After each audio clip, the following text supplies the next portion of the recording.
And welcome back to Hannity. Now, while remembering former South African President Nelson Mandela over the weekend, the Reverend Jesse Jackson argued that despite Mandela's battle to end apartheid, it not only remains in South Africa, but also exists right here in the United States of America. Watch this. And even today, while we won the apartheid battle against skin apartheid, the surface level, and political right to vote, the apartheid remains, the apartheid gaps in poverty and health care and education. We're in the middle of the end of the apartheid struggle even now. Now, sadly, those comments came just 2 days after liberal NBC News host Chris Matthews made these outrageous remarks about apartheid-era leaders in South Africa being more patriotic than Republicans in Congress. Watch this. The difference between the way F.W. Clark handled the need for change and the inevitable election, democratic election of Nelson Mandela, a legitimate election, truly legitimate for the first time. He was never legitimately elected.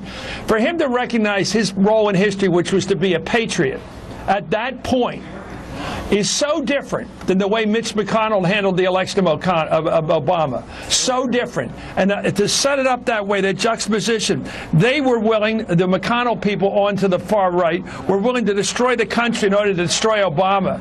Whereas to succeed in a country he loved, F.W. Clark was willing to see it transform to black rule so that it could be done successfully, so that he would have his country have a better future.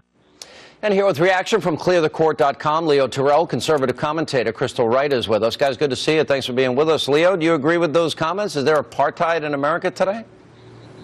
Sure, I can tell you right. We have, there's two, let me just name off two states right away. Idaho, where Mark Furman lives, and Utah. They'll never see blacks there. They don't promote blacks to go to those states. We have private clubs that are all white. We have residential housing patterns that are all white. Idaho, listen, let me be clear.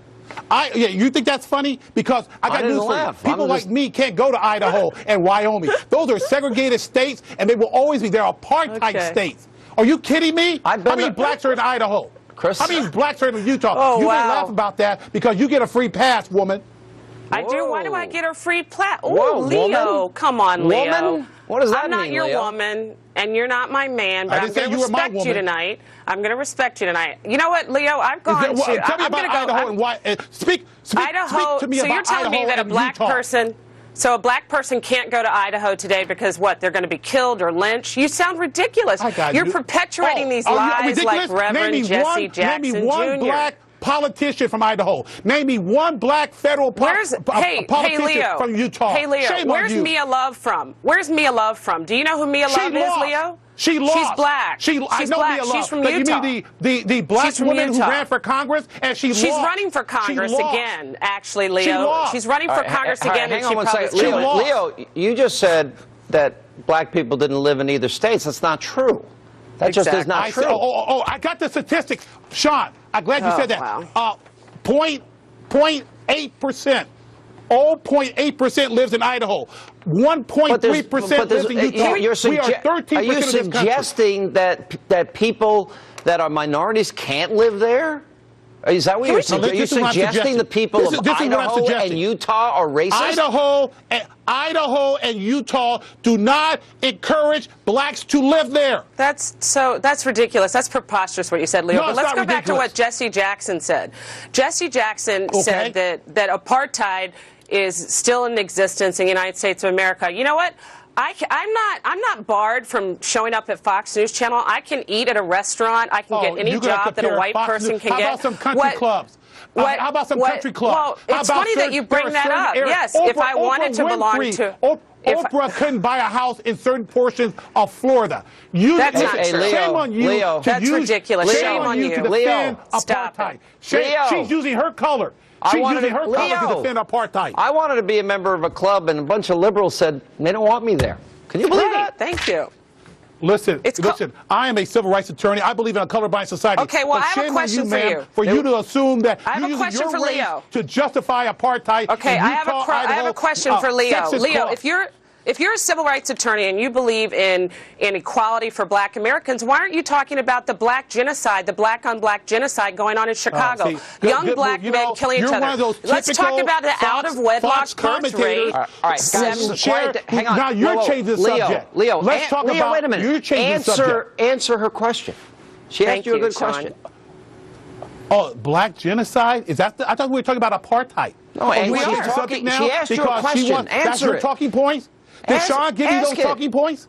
She asked the question. Why don't you? There is here's black my on answer. black crime. Here's my answer. You have literally kids and older people being massacred, and she asked you what you think about it. That's Okay, here's my answer. the cause of. That's a tragedy. Do you? Let me ask this woman a question. Do you believe that apartheid exists in the fact of there is people who will not sell Oprah Winfrey a home, that there are certain golf courses you can't Who play? wouldn't sell Oprah Winfrey a home? Utah and Idaho do not encourage blacks to Who live. wouldn't sell Oprah a home? I didn't hear about that.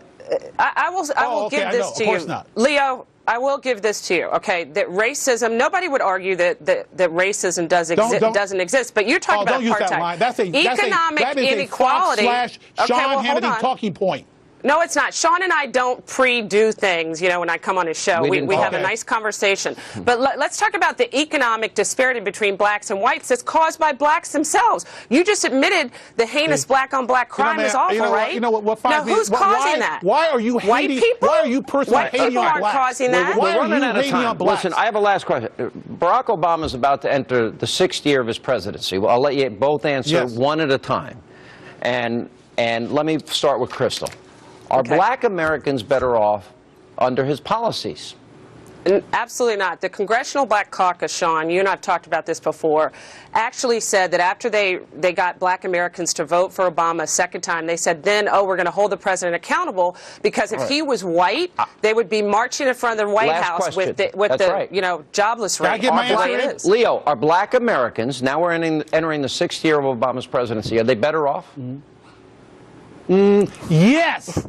Yes, by the mere fact that this country has taken a step ahead. I can believe now that any person, regardless of color, can become president of this country. And you just admitted that you were talking with Sean. Talking points. We never talked. I didn't. We did not talk before we came up. We did not talk I can't beat up two people. Or yesterday, or a week ago, or a month ago. We haven't talked for like a couple weeks. All right, I got to go. This country. Leo, how's OJ doing? Goodbye. I got to go. How's OJ? Fine. And how's Mark Furman doing?